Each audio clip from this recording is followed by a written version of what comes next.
আপনিও কি সরকারি চাকরি করছেন অর্থাৎ রাজ্য সরকারের কর্মচারী? তাহলে আপনার জন্য রয়েছে বিশেষ সুবিধা।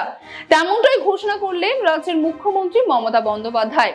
রাজ্যের সরকারি কর্মচারীদের জন্য বিশেষ সুবিধার কথা ঘোষণা করা হয়েছে, যার মাঝে আপনারা জানি যে ইতিমধ্যে জুলাইয়ে যেমন ডি এর কথা রাজ্য সরকারের তরফ থেকে ঘোষণা করা হয়েছে, এবার ডি এর পাশাপাশি অতিরিক্ত কিন্তু ভাতার টাকা ঢুকতে চলেছে রাজ্য সরকারের সরকারি কর্মচারীদের কাছে। এমনটাই কিন্তু নবান্নে একটি বিজ্ঞপ্তির মাধ্যমে জানানো হয়েছে। অর্থাৎ ডি এর পাশাপাশি ঢুকতে চলেছে বলতে পারেন অন্য একটি ভাতার টাকা, যে বিষয়ে বলা হচ্ছে যে ভ্রমণ বিষয়ে রাজ্য সরকারের কর্মচারীদের ভ্রমণ সংক্রান্ত বিষয়ে বড় সিদ্ধান্ত নেওয়া হয়েছে রাজ্য সরকারের তরফ থেকে।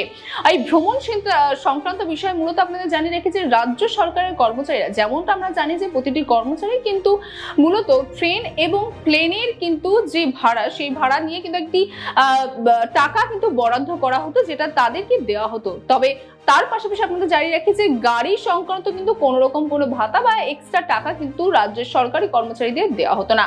তবে এবার সেই বিষয়ে বড় সিদ্ধান্ত নেওয়া হলো। রাজ্যের সরকারি কর্মচারীদের জন্য একাধিক ভাতা এবং সুবিধার কথা যে ঘোষণা করা হয়েছে, সেই সুবিধার মধ্যে পড়ছে এই ভ্রমণ সংক্রান্ত মেমো কিন্তু ইতিমধ্যে নবান্নে প্রকাশিত করা হয়েছে। যে নবান্নের প্রকাশিত ভ্রমণ সংক্রান্ত মেমোতে বলা হচ্ছে যে স্বল্প দূরত্বের গন্তব্যে যেখানে প্লেন বা ট্রেনের প্রয়োজন পড়ে না, গাড়িতে করে যাতায়াত করা হয় বা গাড়িতে করে যাতায়াত করলে সুবিধা হয়, সেই ক্ষেত্রে গাড়ির ক্ষেত্রে কিন্তু মূলত প্রতি 1 কিলোমিটারে 16 টাকা বা সম্পূর্ণ যে বলতে পারেন যে যাত্রা, সেই যাত্রার কিন্তু টাকা দেওয়া হবে এবার রাজ্য সরকারের তরফ থেকে রাজ্যের সরকারি কর্মচারীদের উদ্দেশ্যে।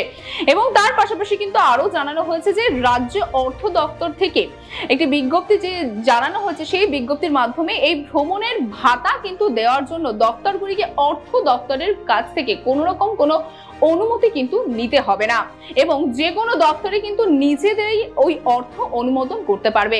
তার পাশাপাশি আপনাদের জানিয়ে রাখি, গাড়ি ভাড়ার ক্ষেত্রে কিন্তু লিভ ট্রাভেল কনসেশনের বিষয়ে রাজ্যের সকল দপ্তরকেই এই নিয়ম মেনে চলতে হবে। অর্থাৎ রিম্বার্সমেন্টের ক্ষেত্রে যে রিম্বার্সমেন্ট যেই সংশ্লিষ্ট কর্মচারী নিচ্ছেন, সেই ক্ষেত্রে কিন্তু সেই কর্মচারীকে সেই সংক্রান্ত ভ্রমণের কিন্তু সম্পূর্ণ নথিপত্র কিন্তু বলতে পারেন দেখাতে হবে এবং সেই নথিপত্র কিন্তু উপস্থিত রাখতে হবে। তার পাশাপাশি বলা হচ্ছে যে প্রসঙ্গত বেশ কিছু সময় ধরে কিন্তু লিভ ট্রাভেলস কনসেশনের বিষয়ে নানান দপ্তর ও বিভাগ থেকে অর্থ দপ্তরের কাছে বিভিন্ন অভিযোগ আসছিল এবং সরকারি কর্মচারীদের মধ্যে যে বিষয় নিয়ে কিন্তু বিভ্রান্তি সৃষ্টি হচ্ছিল।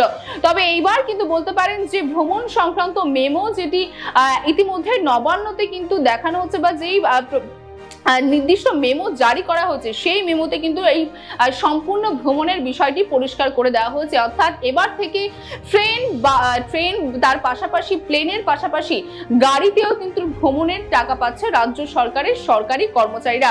তবে অর্থ দপ্তর থেকে জারি করা বিজ্ঞপ্তিতে কিন্তু আরো জানানো হয়েছে যে কোনো সরকারি কর্মচারী বা সেই সংশ্লিষ্ট ব্যক্তি যে ভ্রমণে যাচ্ছেন বা সেই সংক্রান্ত যে নথি তারা দিচ্ছেন, সেই নথিতে কিন্তু সব থেকে বলতে পারি সেই ভ্রমণ যে ডেস্টিনেশন, সেই ডেস্টিনেশন সব থেকে যে কাছের রুটটা, সেই রুটটাই কিন্তু রাজ্য সরকারের তরফ থেকে সেই রুটের উপর ভিত্তি করে কিন্তু তাদেরকে লিভ ট্রাভেল অ্যালায়েন্স দেওয়া হবে।